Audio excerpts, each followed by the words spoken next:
Halo, apa kabar Anda semua? Assalamualaikum warahmatullahi wabarakatuh. Semoga selalu dalam keadaan sehat, tetap semangat, tetap optimis bahwa negara ini masih bisa baik, ya. Itu Mhm, saya kira yang penting terus kita mhm, eh, jaga dalam diri kita karena jujur aja ini kalau kita melihat perkembangan apa yang terjadi pada bangsa ini, waduh, benar-benar kita rasanya putus harapan dan bingung kita dari mana memulainya. Dan seperti biasa kami ajak Anda untuk membahas ini dalam program membaca berita di balik berita off the record.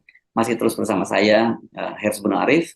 dan saya Agi Beta senang sekali menjumpai Anda, dan memang betul seperti kata Mas Yersu banyak sekali, persoalan di negara ini, banyak sekali Ya, ya, ya. keprihatinan. Ya kita akan bahas satu persatu ya Mas Ya, Yersu. ya.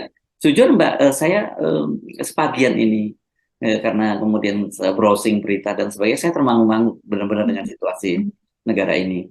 mhm, Kita tahu bahwa hari ini hari ini di KPK diperiksa eh, mantan kepala Bea Cukai Yogyakarta yang pamer harta kekayaan di media sosial, dan ada satu orang lagi petugas dari Direktorat Pajak, pejabat dari Direktorat Pajak yang juga mhm, akan diklarifikasi harta mhm, kekayaannya yang menyusul Rafael mhm, Alun kemarin itu gitu ya. ya, Nah, ini semuanya melibatkan Departemen Keuangan, dan belum lagi tiba-tiba kita juga membaca Fitra itu ya. Fitra itu Forum Transparansi Anggaran itu yang melansir itu ada 39 ya kalau nggak salah ya, pejabat di Kementerian Keuangan itu yang merangkap jabatan menjadi komisaris di berbagai BUMN, dan ada yang bukan BUMN juga, dan penghasilannya itu gila-gilaan juga. Jadi ya ini gaya hidup mewah juga gitu. Terus samping itu kita tahu kan kemudian bahwa ini dibongkar berapa sih yang disebut gajinya yang gila itu, karena misalnya disebutkan oleh ini sahabat kita nih Mas Aek ya, Mas Agustinus Edi. Dia menyebutkan bahwa ada satu pejabat gitu yang dalam waktu berapa ini, 2 atau 3 tahun gitu penghasilannya itu sampai 64 miliar gitu kan. Itu gila banget gitu ya. Terus kita juga membaca itu Irjen Pol Teddy Minahasa ya, yang sekarang sedang di persidangan. Istrinya itu datang dalam situasi seperti itu. Coba bayangkan, suaminya disidang karena narkoba, dan dia didatang dengan gaya yang glamor membawa tas Louis Vuitton gitu ya. Itu kan nggak ada sensitivitas sekali. Sudah tahu suaminya seperti itu, dia nggak malu gitu membawa Louis Vuitton, dan dia tahu kan sebenarnya gaji Louis Vuitton itu, gaji suaminya nggak bisa untuk beli tas Louis Vuitton itu ya. Gaji dan tunjangan suaminya lah itu, mungkin harga-harga tas Louis Vuittonnya itu bisa nggak kulit, tapi dipakai oleh dia. Sementara di Subang ada seorang ibu-ibu, seorang emak-emak itu yang ketika mau melahirkan di rumah sakit umum daerah di Subang ditolak, dan dia kemudian akhirnya meninggal dunia bersama dengan bayi dalam kandungannya. Kan saya jadi mikir, ini gila banget negara ini ya. Kalau bisa sampai seperti ini ada kontras yang luar biasa gitu. Dan kemudian saya berpikir, ini terpaksa curhat gitu ya Mbak Agi. Apakah kalau kita masuk dalam kekuasaan gitu kita menjadi busuk juga seperti mereka-mereka itu juga begitu ya? Saya mesti jujur tentu saja dalam dalam interaksi saya sebagai seorang wartawan, Anda juga begitu kan, kita bergaul juga mhm, dengan kekuasaan-kekuasaan. mhm, Saya juga pernah ditawari untuk posisi-posisi itu mhm, di dalam kekuasaan gitu. mhm, Ada mulai dari level di pemerintahan provinsi sampai di tingkat mhm, nasional gitu, di kementerian gitu. Dan saya pada waktu itu memilih menolak gitu. Kenapa? Karena saya memang lebih memilih, saya tetap memilih profesi sebagai seorang jurnalis gitu. mhm. Kemudian saya berpikir, jangan-jangan ya kalau saya sendiri masuk ke dalam lingkaran itu, dalam kekuasaan itu, saya juga perilaku saya juga sama ya dengan mereka. Gitu loh, itu yang sepanjang pagi ini mengganggu saya, Mbak. Iya, Mas Sersu sedih banget ya, prihatin begitu melihat begitu banyak kejadian itu sangat-sangat kontras, begitu banyak penampakan dari orang-orang yang memang kalau sudah memakan harta haram itu rasa empatinya, rasa pekanya itu menjadi hilang. Padahal kalau kita telusuri, orang-orang tersebut tadinya berasal dari keluarga yang prihatin juga. Iya, iya. Seperti misalnya Jenderal Teddy Minahasa, itu kalau dari ceritanya kan dia berasal dari keluarga yang prihatin, bahkan orang tuanya pun juga ya bekerja, saya lupa pekerjaan persisnya, tapi artinya pekerjaannya juga pekerjaan yang untuk mencukupi keluarganya pun juga dengan susah payah. Dan Jenderal Teddy Minahasa itu dari sejak kecil dia juga sudah mulai mencari uang dan sebagainya. Riwayatnya seperti itu.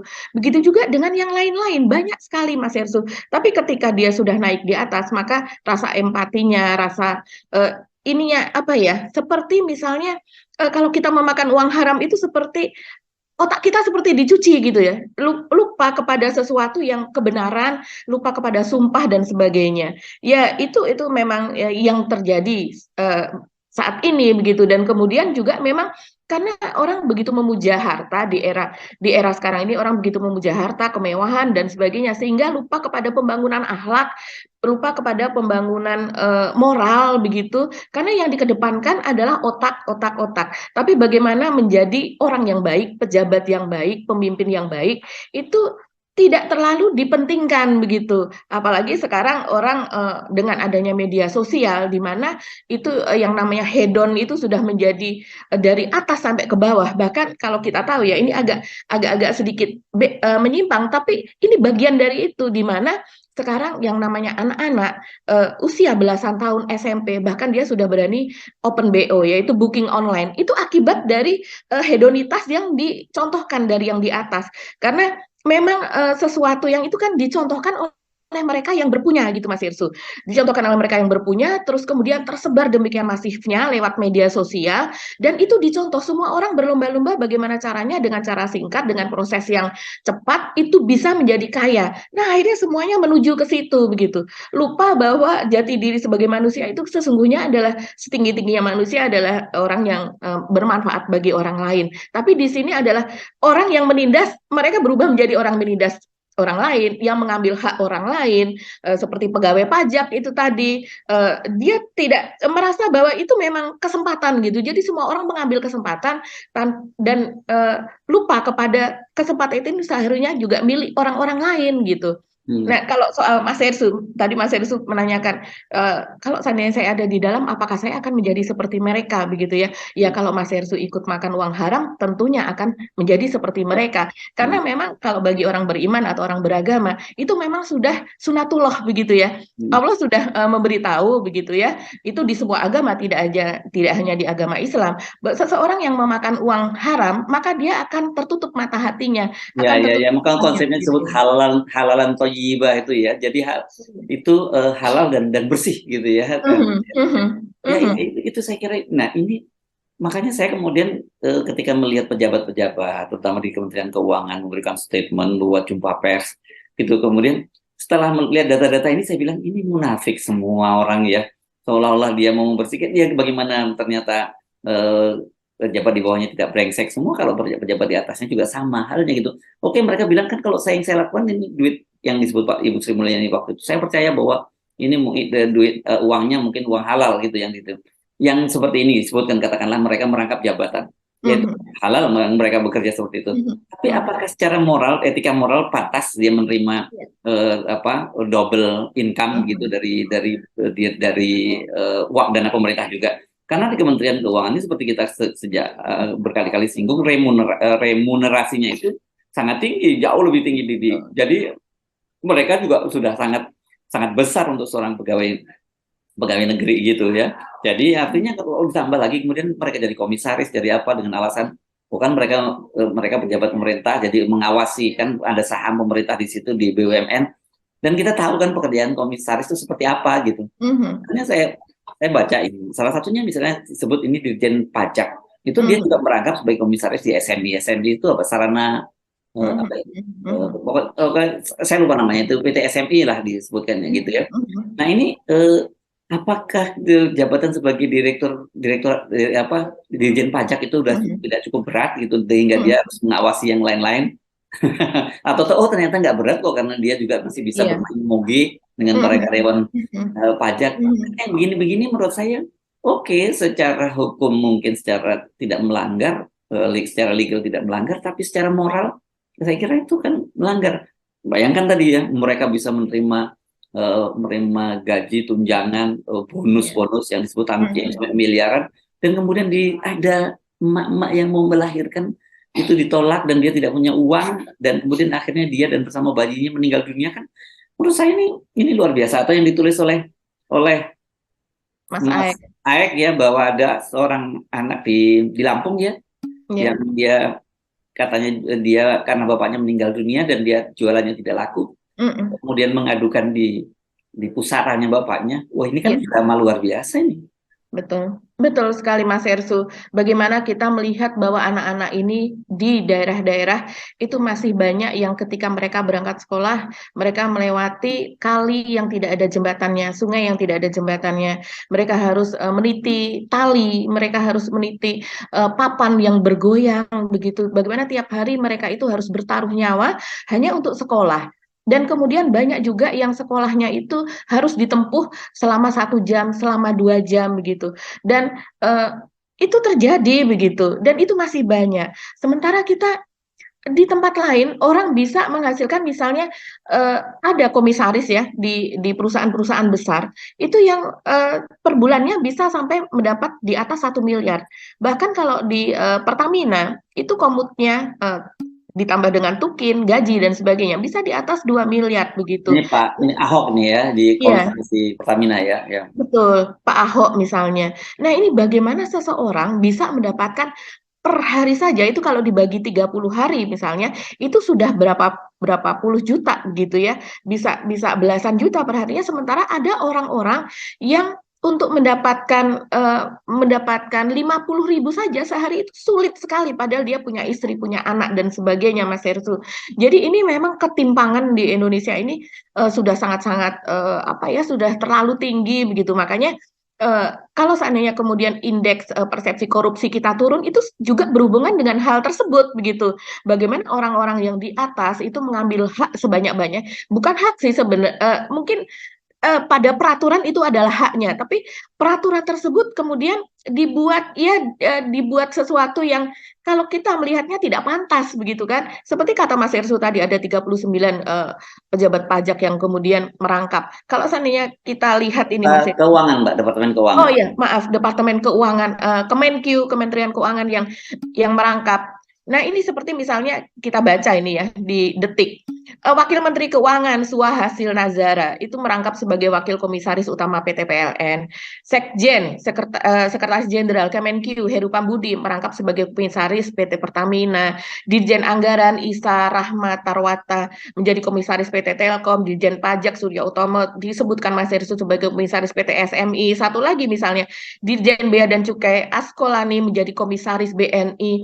Ini sangat-sangat luar biasa. Apa hubungannya ya Mas Hersu sebenarnya Dirjen Bea dan Cukai menjadi Komisaris BNI begitu? Mungkin kalau seandainya mau dihubung-hubungkan ya ada yang namanya BNI, dia akan memberikan kredit kepada para pelaku ekspor dan impor misalnya ya, yang pada hubungan. Tapi ini sangat-sangat tidak pantas menjadi Dirjen Bea dan Cukai saja, urusannya sudah sangat-sangat banyak sekali dan dia diberi beban tambahan untuk mengurusi Bank BNI, salah satu bank atau bahkan saat ini menjadi bank yang terbesar di Indonesia. Ini apa gitu ya? Ini apakah tidak ada orang lain yang pandai? Apakah tidak ada orang lain yang pantas? Ini sebetulnya apa tujuan di balik ini? Padahal jelas-jelas Pak Ini bagi-bagi Jokowi aja, bagi-bagi ya bagi-bagi fulus kekuasaan gitu ya. ya, bagi-bagi kekuasaan dan supaya aman begitu kan. Karena semuanya adalah konco dewe, karena semuanya adalah teman sendiri. Sebenarnya Pak Jokowi sudah mengatakan di awal bahwa satu jabatan saja belum tentu benar begitu. Jadi tidak ada yang Siapa yang ngomong tadi, Mbak? Pak Jokowi. Oh, oke, oke, oke. Ya, ya. Iya, mengatakan bahwa menteri tidak boleh rangkap jabatan karena menangani satu saja belum tentu benar begitu kan. Nah, artinya juga di bawah pun untuk jabatan-jabatan yang tinggi tentunya juga demikian gitu. Jabatan-jabatan yang krusial yang di mana sebenarnya dia bekerja 24 jam pun itu belum tentu dia bisa menyelesaikan masalah, apalagi bekerja di tempat lain. Saya membaca juga ada yang mengusulkan kalau memang itu atas nama tanggung jawab karena dia jabat situ dan harus mengawasi katakanlah keuangan negara situ, ya boleh rangkap jabatan tapi mereka tidak boleh menerima double Iya, gaji. penghasilan. Iya, gaji. Nah, kalau itu baru kita akan percaya. Tapi kalau ini kan kita tahu ini yang Anda sebutkan tadi itu, Mbak, itu rata-rata di atas 1 miliar semua penghasilan per bulannya itu, penghasilan yang komisaris-komisaris di perusahaan yang Anda sebutkan tadi itu gila banget memang. Jadi kalau kemudian Ibu Sri Mulyani bilang ya Pak itu halal, ya halal tapi tidak toyib. Nah itu yang saya kira yang begitu, yang halal tapi tidak toyiban lah gitu. Iya, ini memang ngeri banget sih ya Mas Hersu. Ini belum selain rangkap jabatan juga jabatan-jabatan atau komisaris yang dipegang oleh orang-orang yang tidak kompeten, yang tidak punya latar belakang. Misalnya ya banyak yang Lebih kemudian ngeri lagi ya kalau kita ngomong lebih buzzer ngeri ya, lagi. misalnya BUMN Buzzer, itu betul-betul untuk aduh. jadi jarahan para buzzer itu ya. Betul, betul Mas Hersu. Jadi hanya karena dia main media sosial, dianggapnya dia bisa, padahal dia terkenal di media sosial karena dia itu nyelekit gitu ya, nyelekit itu dan kemudian karena dia itu maki-maki dan karena dia sinis dan sebagainya dan kemudian juga menyebarkan hoax begitu ya ketika dia menjadi buzzer atau menjadi relawan begitu. Tapi ternyata ketika Pak Jokowi naik, dia diberikan jabatan gitu kan. Jadi ini mengerikan, dianggap dia memiliki kemampuan bermedia sosial. Padahal kemampuan bermedia sosial namanya aja media sosial. Seharusnya kemampuan untuk membangun jaringan, kemampuan untuk memandaikan lewat media sosial tersebut, bukan kemampuan untuk memecah belah, kemampuan untuk apa namanya menaikkan elektabilitas atau popularitas dari ini dari orang yang didukung dengan cara-cara yang tidak layak begitu. Tapi ternyata ini malah dihargai, malah terus kemudian mendapat jabatan komisaris. Nah, inilah yang kemudian membuat bangsa ini ya apa sih Mas Hersu? Kadang-kadang orang yang baik pun juga merasa percuma ya jadi orang baik gitu. Ternyata karena yang maju malah orang menjadi orang yang tidak Nah, baik. itu yang menjadi keprihatinan saya tentu saja, karena melihat praktek-praktek semacam ini, kemudian kan tidak salah persepsi muncul di kalangan anak muda sekarang yang Mhm. apolitis gitu dan menganggap bahwa politik itu jahat. Jadi stay away, jauh-jauh dari politik. Kan itu sekarang yang muncul di kalangan, kenapa kemudian membuat anak-anak muda itu jadi jauh dari dunia politik. Padahal kan kita ingatkan sekali lagi, ya karena politiknya diisi oleh orang jahat, gitu ya. Mhm. Padahal kan Mhm. semua kehidupan kita itu ditentukan oleh politik. Harga beras naik atau turun itu juga politik, kemudian Mhm. harga melon itu juga karena politik, kan gitu. Mhm. Jadi salah juga kalau rakyat itu atau anak-anak muda yang awam politik ngomong, "Oh, udah deh, jangan deket-deket politik karena Mhm. politik itu jahat, politik kotor." Nah kalau terus kemudian cara berpikir ini dibiarkan gitu ya, ya Mhm. pemerintahnya kan diisi oleh orang-orang jahat gitu ya. Karena Betul. itu menurut saya itu harus ada aliansi-aliansi orang baik. Harus ada orang-orang yang anak-anak muda yang pintar, cerdas, yang punya visi, yang harus merebut kekuasaan ini gitu, dan menjadikan kekuasaan itu menjadi kalau kan katanya gitu, harta dan kekuasaan itu kalau di tangan orang yang baik itu hasilnya juga akan sangat baik gitu, apalagi dengan kekuasaan Mhm. ya. Karena kan Mhm. kita sering membayangkan gini, kalau kalau katakanlah Anda menjadi satu orang kaya gitu, Anda jadi orang kaya, Anda sukses, Anda dermawan gitu. Syukur Mhm. alhamdulillah kalau dermawan gitu ya. Mhm. Itu paling seberapa sih mampu Anda membantu? Ya kan? Sekehebat-hebatnya, sebesar-besarnya Anda pasti akan terbatas. Tapi kalau Anda menjadi penguasa negara, itu kan Anda Mhm. bisa membantu semua kesehatan rakyat di seluruh Indonesia ini, Anda bisa bantu kan. Kemarin kita bahas soal pelumpang. Yang Mhm. pelumpang itu terjadi itu kan sebenarnya ketika kita melihat realitas bagaimana sekarang banyak rakyat yang menjarah lahan, kemudian tinggal di gang-gang sempit dan sebagainya. Itu kan dosa, itu seorang pemimpin yang apa terjadi di wilayahnya ada rakyat semacam kelaparan semacam itu, ada yang masih hidupnya susah, itu dosa loh gitu ya. Dan Mhm. tapi Mhm. sebaliknya kalau Anda sebagai pemimpin dan Anda berhasil Mhm. mengentaskan kemiskinan rakyat itu, ya itu surganya paling paling paling apa? Anda paling paling tempat yang paling tinggi di dalam surga gitu kan. Katanya surga yang paling tinggi kan ditempati oleh pemimpin yang adil. Itu ya disebutkannya kan begitu ya. Nah ini jadi ini memang satu hal yang dilematis ya dia. Kalau di awal tadi pernyataan saya tadi semacam curhat, semacam perenungan gitu dan semacam kesedihan yang mendalam dari saya melihat apa Mhm. yang terjadi pada Mhm. realitas pada bangsa ini. Tapi ya memang jawabannya itu kekuasaan itu harus diambil oleh orang-orang yang baik gitu ya. Jadi kalau Anda mau negara ini berubah lebih baik, Anda harus ambil bagian dari perubahan itu. Anda harus mengambil alih kekuasaan ini menjadi dikuasai oleh orang-orang yang baik. Pemerintahan sekarang realitasnya kita sudah memberikan kesempatan sampai 2 periode dan yang terjadi seperti ini. Kan begitu ya. Dan Ya. memang kekuasaan itu harus dipergilirkan dan diatur dalam konstitusi memang hanya dua periode. Jadi ini yang ya, keburukan kalau nggak dibatasi itu kan sangat berbahaya sekali seperti sekarang. Betul. Ini kalau Mhm. kemudian diperpanjang kekuasaan ini atau bagian dari kekuasaan ini diperpanjang, kita udah bisa membayangkan seperti apa negara ini akan terjadi. Iya, ya betul sekali Mas Hersu.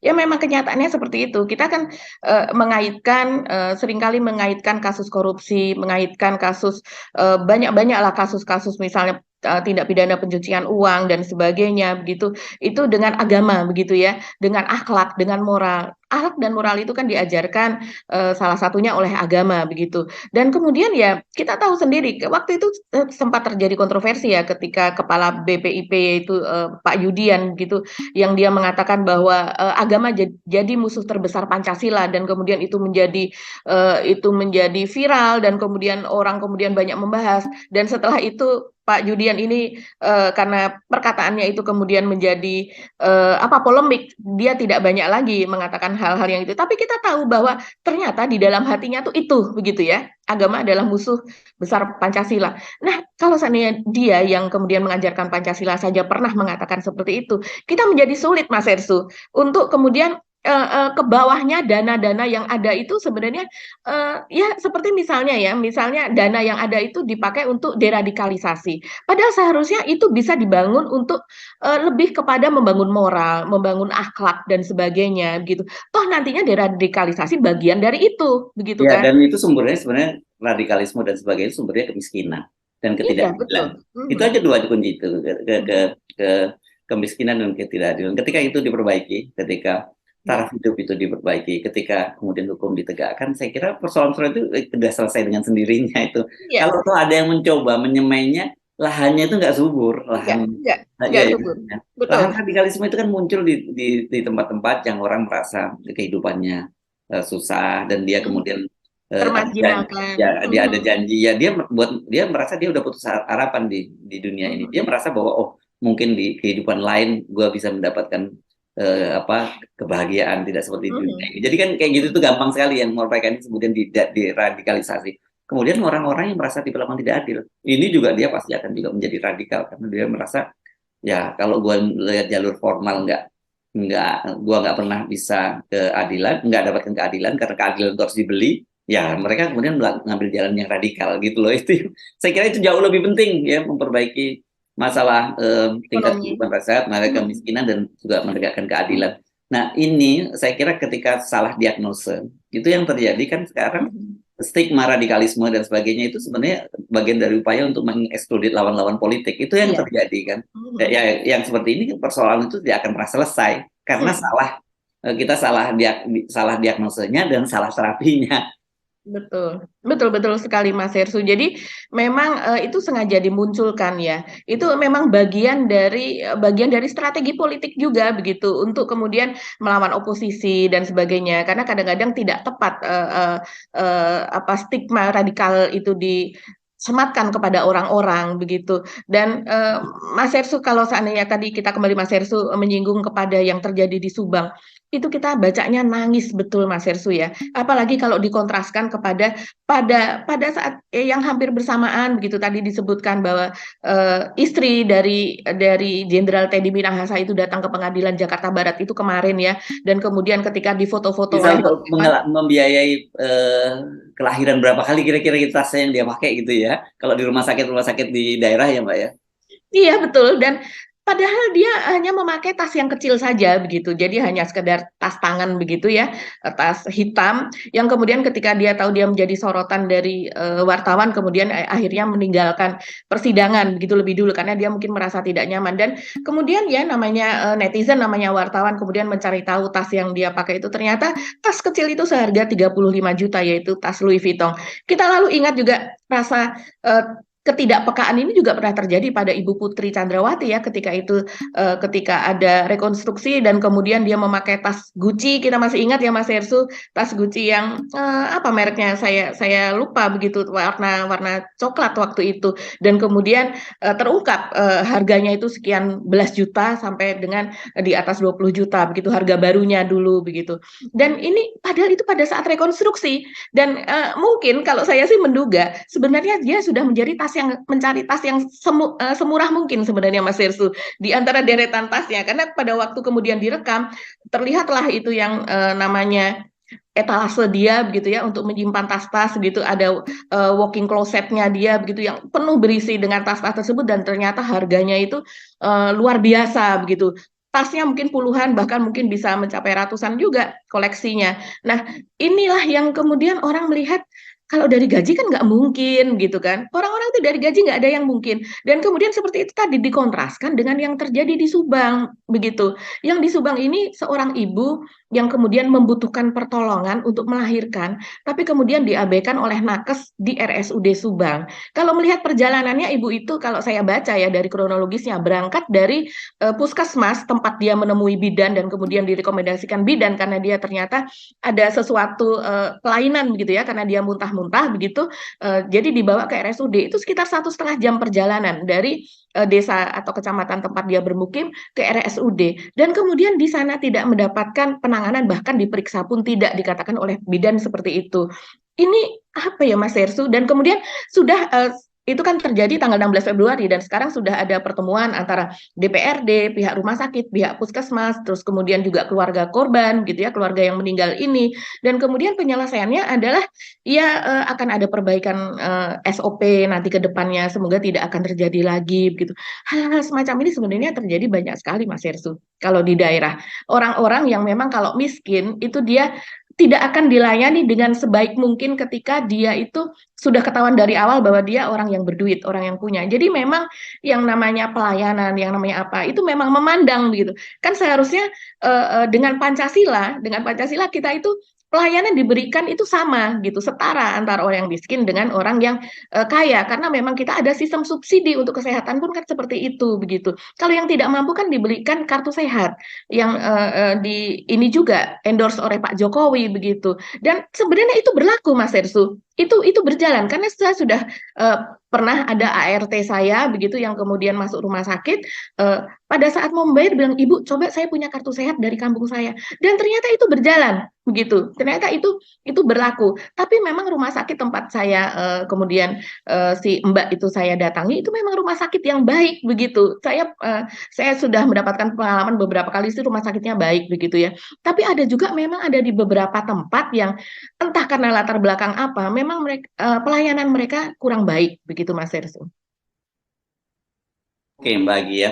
Jadi saya kira mungkin hari ini kita nggak terlalu banyak membahas topik yang lain ya, tapi saya kira ini dengan bicara tentang topik ini saja, ini sebenarnya kita bicara tentang bagaimana situasi bangsa ini saat ini ya, yang sangat memprihatinkan, dan bagaimana kita berusaha harus memperbaikinya ya, dan kuncinya itu pada kekuasaan, pada penguasa yang baik ya. Ini tidak mungkin terjadi ya praktek-praktek semacam ini. Ada yang di satu sisi para pejabat hidupnya bermewah-mewahan, kendati sekali lagi ada yang disebut halal katanya begitu, itu juga tidak pantas dilakukan gitu, karena kan itu walaupun kan gini, rezeki itu ada yang oke, rezekinya halal tapi cara mendapatkannya mungkin dengan tidak halal gitu ya. Rezekinya sendiri halal rezekinya itu ya, tapi cara mendapatkannya tidak halal kan.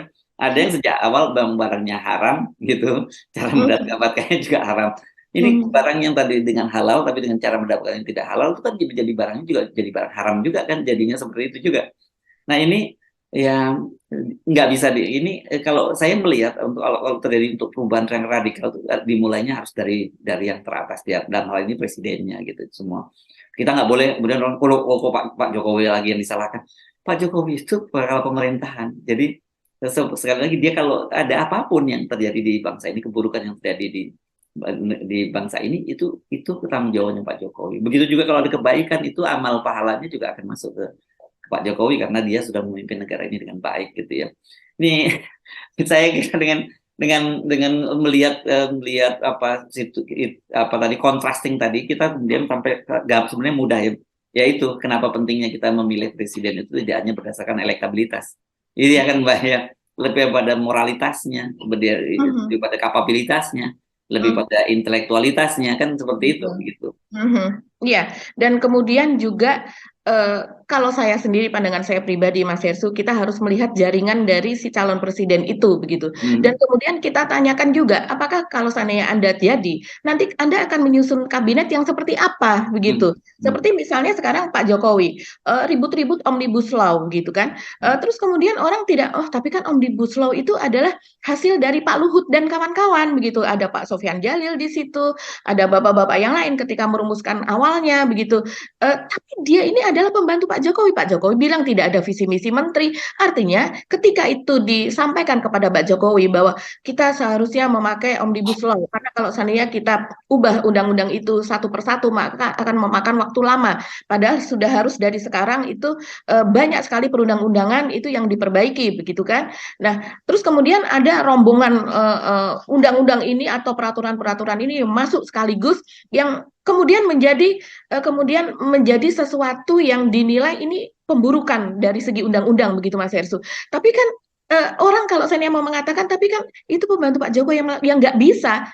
Ya, Itu kan ya. Pak Jokowi bilang, oh itu tidak baik untuk rakyat, itu tidak membuat rakyat lebih sejahtera, itu menguntungkan pengusaha, itu malah justru rakyat nanti makin sengsara, mereka bisa di PHK sewaktu-waktu, tidak mendapatkan pesangon, seperti itu misalnya. Ya, Itu artinya undang-undang itu tidak akan berjalan gitu. Jadi ya. banyak sekali memang Mas Hersu, kebijakan dari hukum, kebijakan dari ini yang kemudian membuat sesuatu seolah-olah halal, seperti dikatakan Mas Hersu tadi. Padahal itu tidak layak, tapi dibungkus dengan undang-undang, perubahan undang-undang Yes. membuat itu menjadi halal. Padahal kita tahu undang-undangnya dihasilkan secara tidak halal juga gitu Yes. ya, trade off di politik, trade off macam-macam, bukan hanya politik, bahkan ada soal tukar tambah uang dan sebagainya untuk melaksanakan proses undang-undang itu. Oke, Mbak Gi, sekali lagi, jadi kalau kita milih presiden jangan hanya modalnya pada elektabilitas, karena elektabilitas itu bisa diciptakan oleh lembaga Lembaga survei, survei. oleh media, oleh pengamat, ya gitu-gitu ya, yang memang bekerja untuk kepentingan itu semua. Kita akhiri perbincangan kita kali ini, Mbak Gi ya. Mudah-mudahan saja, nah ini seenggaknya mengurangi kemasgulan hati saya sepanjang hari ini. Oke, sampai ketemu lagi ya, Mbak Gi, kita ngobrol lagi. Saya Harus Penari. Dan saya Gebeta, terima kasih atas perhatian Anda. Kita ngobrol lagi besok. Salam 0%. Wassalamualaikum warahmatullahi wabarakatuh. Salam.